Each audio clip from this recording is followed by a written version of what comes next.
आज हम बात कर रहे हैं उस अनादि शक्ति की जो संपूर्ण सृष्टि की रचयिता और पालनहार है। वे परमपिता परमेश्वर अनंत अविनाशी और सर्वशक्तिमान है। उनकी महिमा का गुणगान चारों वेद करते हैं। उनका स्वरूप इतना अद्भुत और असीम है कि उसे शब्दों में बांध पाना संभव नहीं है।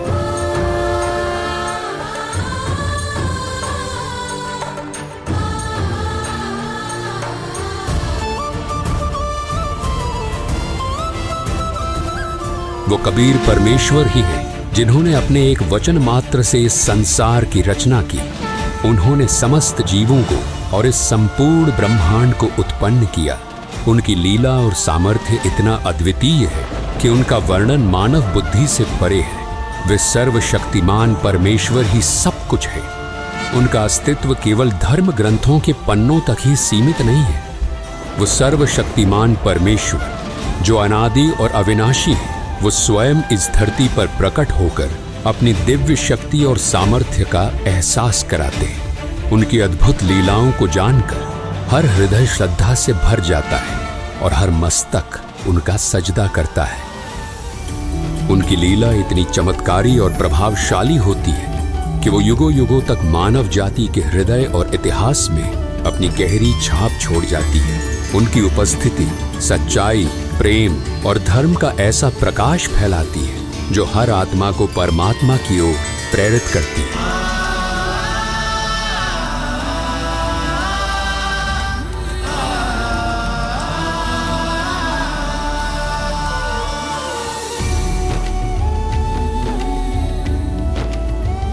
ऐसी ही एक अद्वितीय लीला घटी थी आज से 507 वर्ष पहले, जब मोक्ष की नगरी के नाम से प्रसिद्ध काशी में अंधविश्वास और पाखंड अपनी चरम सीमा पर था। धर्म और अधर्म के बीच की रेखा मिटती जा रही थी क्योंकि कुछ स्वार्थी ब्राह्मणों के लालच ने धर्म को अपने फायदे का जरिया बना लिया था। आस्था और विश्वास को इस हद तक तार तार किया जा रहा था कि काशी के कुछ स्वार्थी पंडे हत्यारे हो चुके थे। काशी और उसके आसपास के क्षेत्रों में यह अफवाह फैलाई जा रही थी कि जो काशी में मरेगा वो स्वर्ग जाएगा और जो मगहर में मरेगा वो नर्क जाएगा। इस प्रकार जनता को धर्म के नाम पर भ्रमित कर उनकी भावनाओं, आस्था और विश्वास का शोषण किया जा रहा था। काशी के पंडे मानो स्वर्ग की टिकट बांटने वाले दलाल बन गए थे। श्रद्धालु जो अपनी आस्था और मोक्ष की चाह से वहां आते थे, वे इन पंडों के सामने फरियादी बनकर खड़े होते और प्रार्थना करते थे, हे महाराज, पहले हमारे पिता की गर्दन काट दिए ना। सोचिए वो मंजर कितना भयानक और अमानवीय होगा। धर्म की पतवार को थामे हुए इन स्वार्थी ब्राह्मणों ने धर्म का मार्ग त्याग कर अधर्म के इस घिनौने कृत्य को कैसे स्वीकार कर लिया होगा। जो धर्म, सत्य, करुणा और अहिंसा का प्रतीक है, उसे उन लालची पंडों ने लोभ और क्रूरता की भेंट चढ़ा दी। ये दृश्य केवल मानवता का अपमान नहीं था, बल्कि धर्म और विश्वास के नाम पर किए गए सबसे बड़े छल का प्रतीक था। ये 15वीं सदी का दौर था। कबीर परमेश्वर जी भक्ति युग की मशाल जला चुके थे और उनका उद्देश्य था पाखंड और अंधविश्वास की जड़ें उखाड़ फेंकना। उनकी शिक्षाओं और उनके अद्वितीय आध्यात्मिक ज्ञान ने आदि सनातनी भक्ति को फिर प्रकाशित करते हुए उस काल के पाखंड रूपी तंबू में आखिरी कील ठोक दी थी। इस समय स्वर्ग प्राप्ति की झूठी आस में हजारों बुजुर्ग दंपत्ति अपनी अंतिम श्वास लेने के लिए आने लगे। काशी के लालची पंडों ने इस स्थिति का फायदा उठाते हुए उन बुजुर्गों की सेवा और देखभाल के नाम पर उनके बच्चों से भारी धनराशि वसूल करनी शुरू कर दी।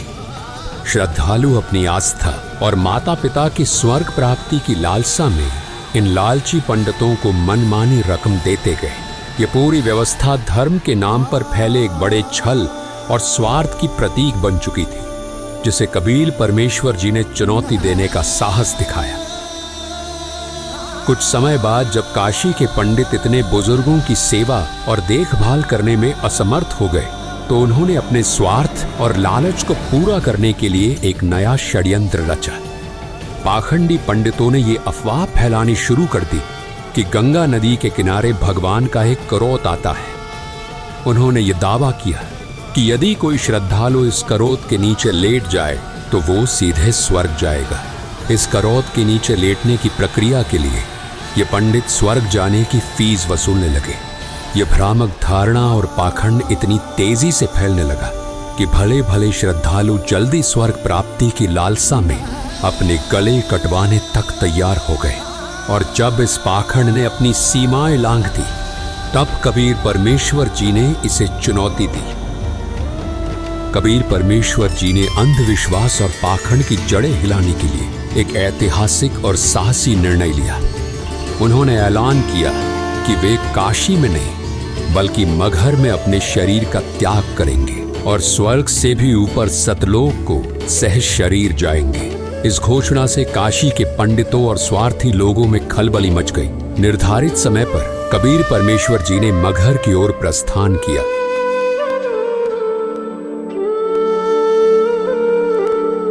ये सुनकर काशी नरेश वीर देव सिंह बघेल अपने सैनिकों और पंडितों के साथ मगहर के लिए रवाना हो गए। मगहर पहुंचने पर वहां के शासक बिजली खान पठान, जो कबीर साहिब जी के शिष्य थे, वो भी अपने सैनिकों और मुसलमान लोगों के साथ गुरुदेव के स्वागत और अगवाई के लिए पहुंच गए। उन्होंने गुरुदेव को दंडवत प्रणाम किया। कबीर परमेश्वर जी ने उन्हें मगहर में शरीर त्यागने से पूर्व स्वच्छ जल से स्नान करने की व्यवस्था करने को कहा। गुरुदेव की आज्ञा पाकर बिजली खान पठान ने तत्काल ही राजमहल से स्वच्छ जल लाने की व्यवस्था शुरू कर दी। इस पर कबीर परमेश्वर जी ने बिजली खान पठान को कहा, राजमहल से जल लाने की कोई आवश्यकता नहीं, मैं नदी में बहते जल में स्नान करूंगा। बिजली खान पठान ने अपने गुरुदेव कबीर परमात्मा जी से प्रार्थना की, हे गुरुदेव, यहाँ पास में ही एक आमी नदी है जो भगवान शिव के श्राप के कारण बहुत समय से जल विहीन है। राजा की बात सुनकर कबीर परमात्मा जी मुस्कुराए और कहा, राजन, चिंता ना करो, मुझे उस नदी के पास ले चलो। नदी के पास पहुंचने पर कबीर परमात्मा जी ने नदी की ओर हाथ बढ़ाया, मानो उसे चलने का आदेश दे रहे हो। तभी नदी के अंदर कुछ दूरी पर जोरदार धमाके की आवाज सुनाई दी और जमीन के अंदर से एक विशाल जलधारा फूट पड़ी जो आसमान की ओर ऊंचाई तक दिखाई दी।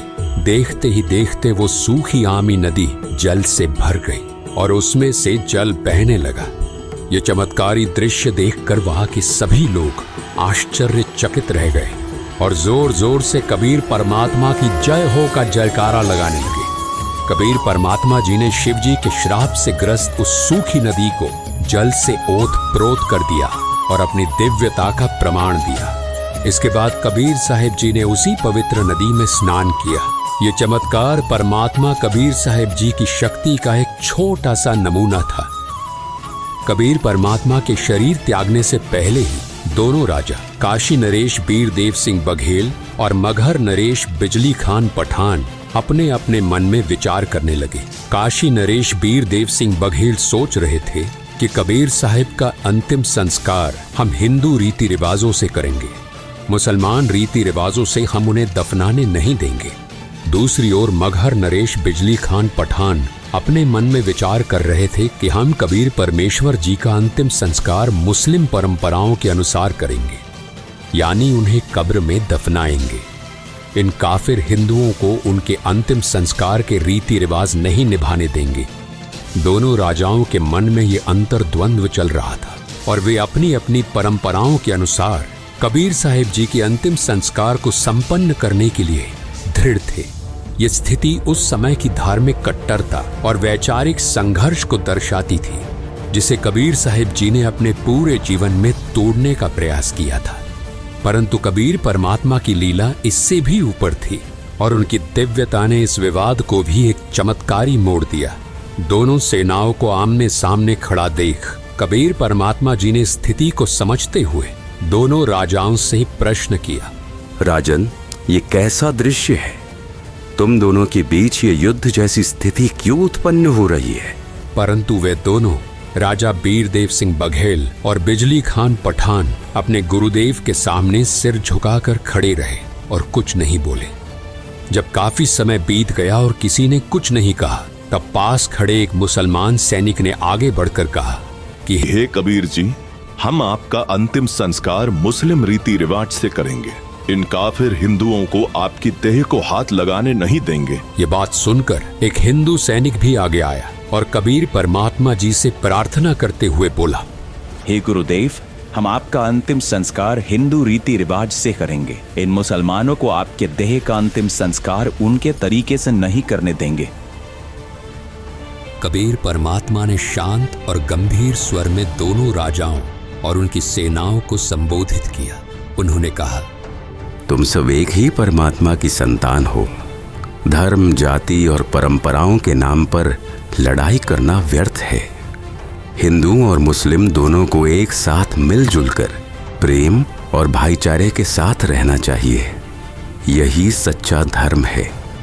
और मैंने तुम सबको 120 वर्षों तक क्या शिक्षा दी है? क्या मैंने तुम सबको ऐसे लड़ाई करना सिखाया है?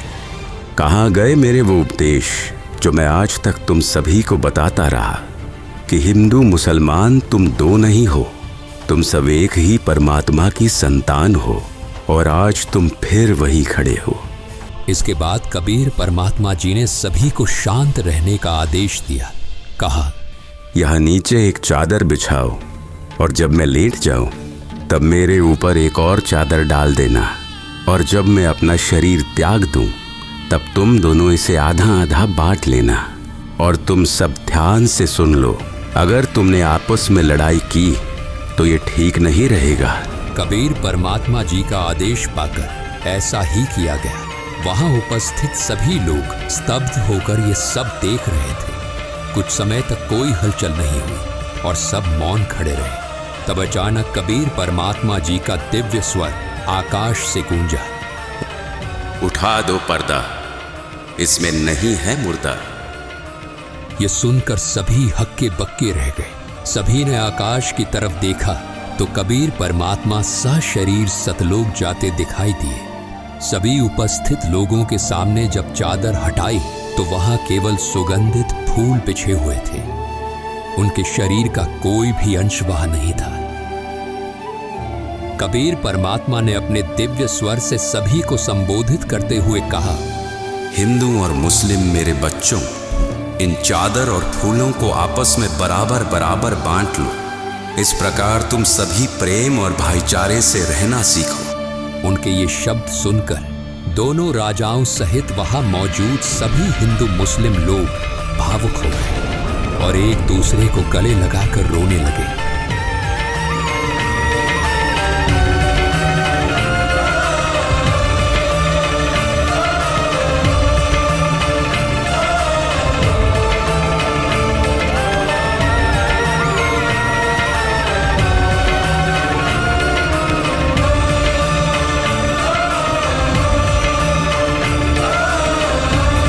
इसके बाद कबीर परमात्मा ने काशी के पंडितों को संबोधित करते हुए कहा, पंडितों, आज मैं मगहर से सहशरीर अपने धाम सतलोक जा रहा हूँ। तुम सब अपनी पोथियों और वेदों को खोलकर देख लो। मैं वही परमात्मा हूँ जो स्वर्ग से भी ऊपर सतलोक में रहता हूँ। उनकी वाणी सुनकर सभी लोग स्तब्ध रह गए। कबीर परमात्मा ने अपने सतलोक गमन से ये संदेश दिया कि परमात्मा की सद्भक्ति करने वाला साधक, चाहे कोई मगहर में अपना शरीर त्यागे या काशी में सच्ची भक्ति करने वाला, अपने उद्देश्य लोक को ही प्राप्त करता है। काशी में मरने वाला स्वर्ग और मगहर में मरने वाला नर्क जाएगा। इस भ्रांति को उन्होंने सदा के लिए मिटा दिया। कबीर परमात्मा ने अपने दिव्य चमत्कार और सद्भक्ति के उपदेशों के माध्यम से लोगों को धर्म और सच्चाई का मार्ग दिखाया। उनके इस अद्वितीय संदेश ने सभी लोगों को अपने वास्तविक स्वरूप और परमात्मा की भक्ति का महत्व समझाया। दर्शकों, आज उस पवित्र दिन को उन्हीं के स्वरूप बंधी छोड़ सद्गुरु रामपाल जी महाराज जी के सानिध्य में कबीर परमेश्वर जी के निर्वाण दिवस के रूप में मनाया जा रहा है। धन्यवाद।